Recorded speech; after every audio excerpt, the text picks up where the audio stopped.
meninos e meninas do Travessia, tudo bem? Como estamos? Mais um dia aqui com a gente? Vamos lá? Então, tá tudo bem, né? Então, vamos começar a nossa aula, o nosso componente de matemática hoje, né, com calculando área, potência e radiciação. Então, vamos lá. Vamos no nosso acolhimento, nosso abraço gostoso. Essa frase aí, não se aveste não. Se aveste não, que está pertinho da gente se encontrar e se abraçar. Olha para essa imagem. As pessoas estavam tudo tristes, com as sacolas assim, ó, tudo de cabeça baixa, né? Triste, mas está pertinho da gente realizar esse sonho, da gente se encontrar, da gente se abraçar e a gente não se cansa. Vai ser legal, não vai? Então, mas para isso eu convido vocês, os jovens, né, os nossos estudantes, né, para que vocês se vacinem, gente. Não cai nas fake, não cai nas conversas. Olha teu cartão de vacinação, vai ver o quanto te protegeu, vem te protegendo desde lá, ó. Então, cuida da tua vacina, vacina sim e se cuida para a gente, ó, dar aquele abraço gostoso no final do ano, as nossas confraternizações, se Deus quiser. E aí, vamos lá para a nossa aula de hoje. Gente, figuras planas, olha para aí que colorido lindo, maravilhoso. Esse colorido aí, essas figuras planas, né? Linda, cada uma de uma cor diferenciada. Mas afinal, o que é que essas figuras planas estão fazendo aqui hoje? Nós vamos calcular, vamos entender como funciona, né? A gente já sabe que cada figura plana, na verdade, é um polígono. Por quê? Porque seus segmentos de retas, quando se encontram, né, eles se fecham e formam polígonos, não é verdade? As figuras planas, elas têm os comprimentos, as medidas comprimento e largura. Por isso elas são chamadas de bidimensionais, ou seja, ela tem apenas essas comprimento e largura. Então aí vocês vamos prestar atenção agora àquele famoso quadrado, né? Quadrado que a gente vê em todo canto, né? Então, quando a gente olha para um quadrado, ele tem 4 segmentos de reta. Lembra das aulas anteriores? Cada lado desse quadrado, né, é representado pela letra L. E se eu quero saber a área do quadrado, eu sempre digo assim, gente, voltando, o que é área? É um espaço ocupado. Olha, essa área aqui, um espaço ocupado, né? Então, esse espaço do quadrado é o que você quer saber, que se chama área, que é representado pela letra A, que é igual a L ao quadrado. Por que L ao quadrado? Porque é 2 vezes a mesma medida. Então, já está dizendo, L ao quadrado, 2 vezes a mesma medida. Então, se você tem um quadrado, se você olhar para o quadrado, né, e tiver só uma medida, você já sabe que todas as suas medidas são as mesmas. Por quê? Porque são 2 vezes a mesma medida. E aí, para se calcular a área do quadrado, é simples, né? Vejam aí, é só multiplicar e você vai encontrar a área do quadrado. Vamos para a próxima? Agora nós temos um retângulo. O retângulo é um quadrilátero, mas não é um quadrado. Ele engana, muita gente pensa, é um quadrado porque tem 4 lados? Não. Um quadrado, ele tem 4 lados iguais, com a mesma medida, né? A diferença, o retângulo, ele é um quadrilátero, ele possui 4 segmentos de reta, porém, ele não tem as medidas iguais. Então, a gente tem que se aperceber dessas questões. E aí, você tem uma formulazinha simples, né? Que aí, ó, base, representada pela letra B, e a altura representada pela letra H. Então, quando falar BH, B é base, H é altura. Multiplicou, vê que coisa boba, achou a área do quadrado, a área ocupada do retângulo, ok? Vamos ver, nós não vamos ver todas as figuras, né? Mas vamos ver as que mais a gente vê, né? Então, aí a aplicação da fórmula. Você tem um retângulo, que é um quadrilátero, mas não é um quadrado. Então, ele tem as medidas da base igual a 9, né? E a medida da altura igual a 3. Ao multiplicar, você achou 27 centímetros quadrados. Elevado ao quadrado 2 vezes, né? Lembrar sempre desse detalhe. Vamos à próxima. Agora nós temos uma figura que não é um quadrilátero. Por quê? Porque ele tem 3 segmentos de reta. Nesses 3 segmentos de reta, ele tem a base, ele tem a altura, que é representada pela letra H, mas ele é dividido por 2. Então, essa é uma formulazinha básica para calcular a área de um triângulo. Triângulo formado de 3 segmentos de reta. Então, você tem A de área é igual a base vezes a altura, dividido por 2. Por que dividido por 2? Olha, essa linha pontilhada que está dividindo aí, já está mostrando que o 2 é uma constante da matemática. O que é uma constante? Uma invariável que não vai sofrer alteração nenhuma. Ela vai estar sempre ali. Ela é uma fórmula. E aí você é só aplicar o valor de B e o valor de H. Multiplica, divide por 2 e você encontra. Vamos ver isso na aplicação? Calculando a área do triângulo. Olha, base 5 centímetros, altura 4 centímetros. Aplicou a fórmula. Base vezes altura. 5 vezes 4, 20. 20 divide por 2 dá 5 centímetros quadrados. 2 vezes a medida, né? Então, vamos para a próxima. Agora, a gente vai relembrar um pouquinho, volta lá nas aulas do π, né? Lembra do π? Pois é. Quem é que se lembra do π? Quanto vale o π? Você que está aí agora, vamos refrescar a memória? Lembra daquele π, que é uma constante, divide, chegou uma hora que parou e ele foi abreviado, ou seja, ele ficou só em 13,14. E aí vocês têm ele aí, ó. A de área é igual a π vezes r ao quadrado. Professora, o que é r? Vamos voltar para círculo e circunferência, né? Se eu traço um segmento de reta no centro de uma circunferência completa, de um canto a outro, eu vou encontrar o diâmetro da circunferência. Mas do centro da circunferência, eu traço um segmento de reta para qualquer ponto da circunferência, eu vou encontrar um raio, ou seja, a metade do diâmetro. E o raio, o que é, professora? É a medida, é 2 vezes, ou seja, significa o diâmetro completo. E vamos aplicar essa fórmula, A é igual a π vezes raio ao quadrado. Então, aí vocês têm aí a fórmula agora, a aplicação da fórmula. Só que agora ele deu a medida do raio, né? Você olha que na circunferência anterior, nós não tínhamos a medida do raio. Então, agora ele deu a medida, que é de 4 centímetros. Então, o que ele diz?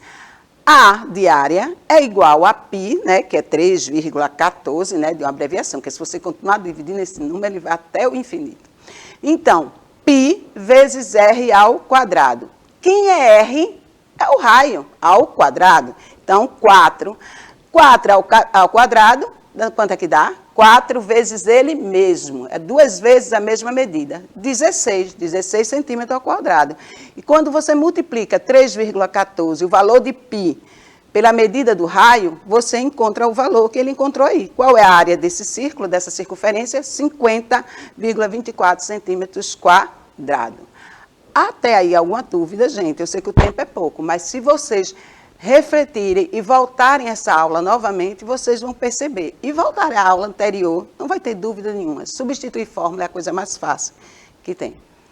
E agora vamos potenciação e radiciação. Poxa, gente, que legal!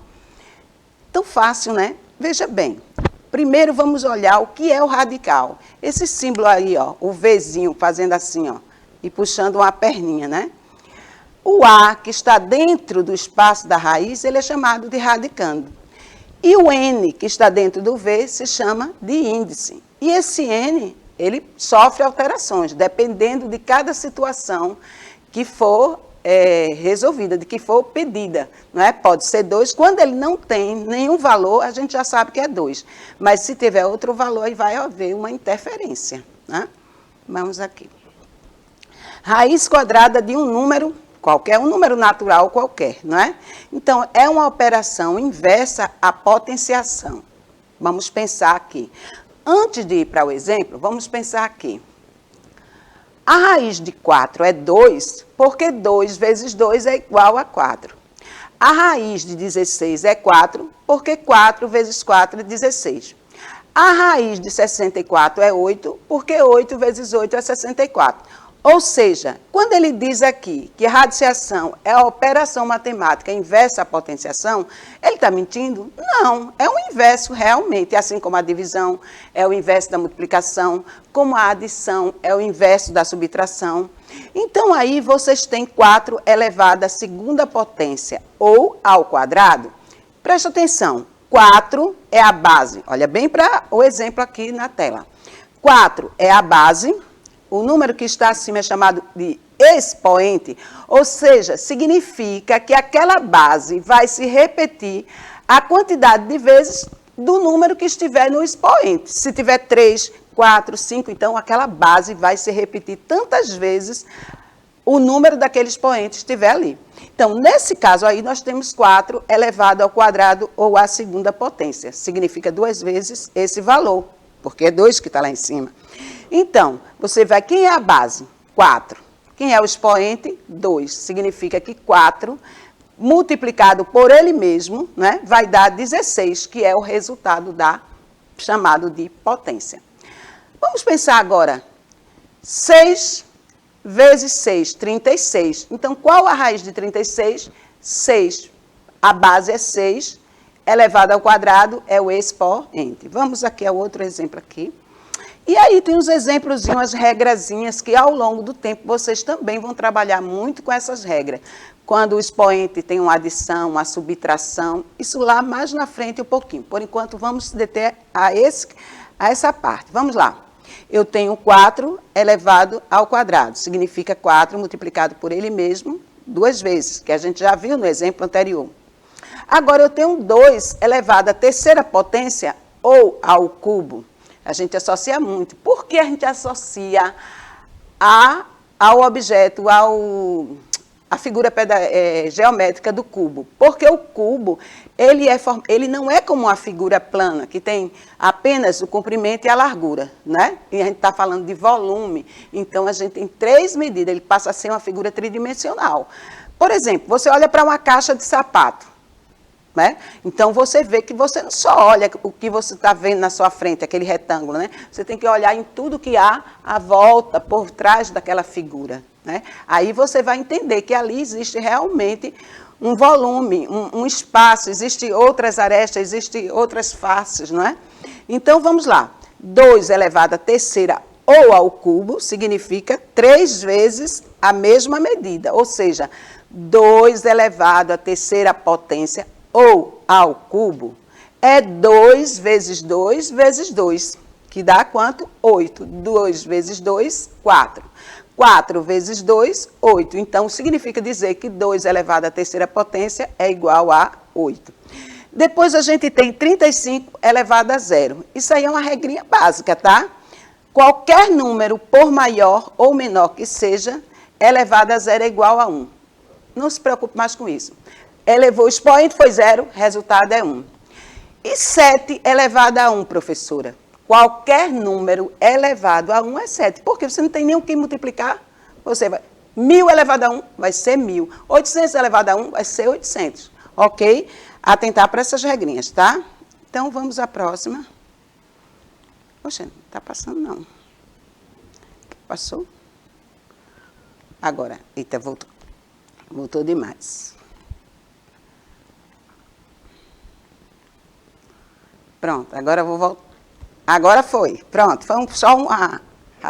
O cubo e a raiz quadrada cúbica de um número. Eu já dei a dica, né? Quando ali no índice tem 3, significa que é elevado ao cubo, 3 vezes.